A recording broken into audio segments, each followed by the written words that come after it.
నేటి నుంచి 15 రోజుల పాటు చౌక ధరల దుకాణాల్లో రేషన్ సరుకులు పంపిణీ చేయడం జరుగుతుందని మంత్రి నాదెండ్ల మనోహర్ అన్నారు.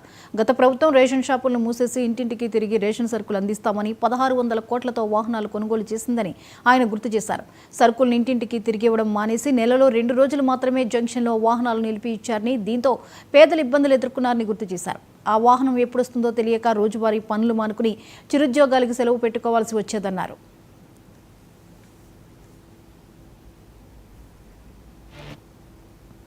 పవన్ కళ్యాణ్ గారి నాయకత్వంలో త్వరలోనే కూటమి ప్రభుత్వంలో మేము 1 సంవత్సరం పూర్తి చేసుకోబోతున్నాం.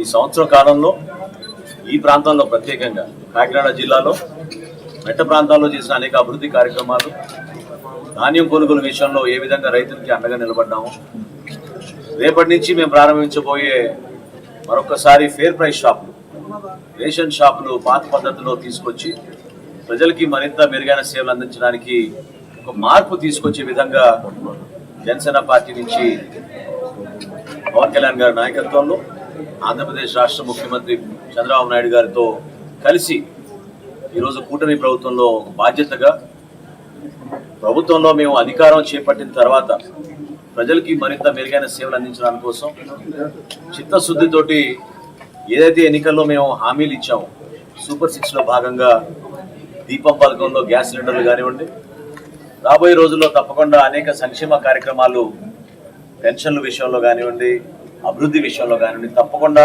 ఈ ప్రాంతానికి ఇంకా మెరుగైన కార్యక్రమాలు ఒక ప్రణాళికబద్ధంగా తీసుకురావాలి.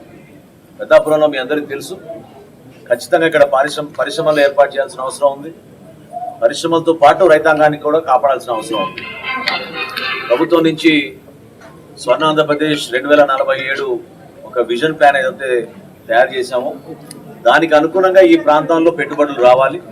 గౌరవ ముఖ్యమంత్రి గారి ఆధ్వర్యంలో, అదేవిధంగా ఉప ముఖ్యమంత్రి గారు పవన్ కళ్యాణ్ గారి సూచనతోటి తప్పకుండా మా జిల్లా అధ్యక్షులు, అదేవిధంగా నూతనంగా PCCB చైర్మన్ గా నియమితులైన బాబు గారికి మా అందరి తరఫున శుభాకాంక్షలు తెలుపుతూ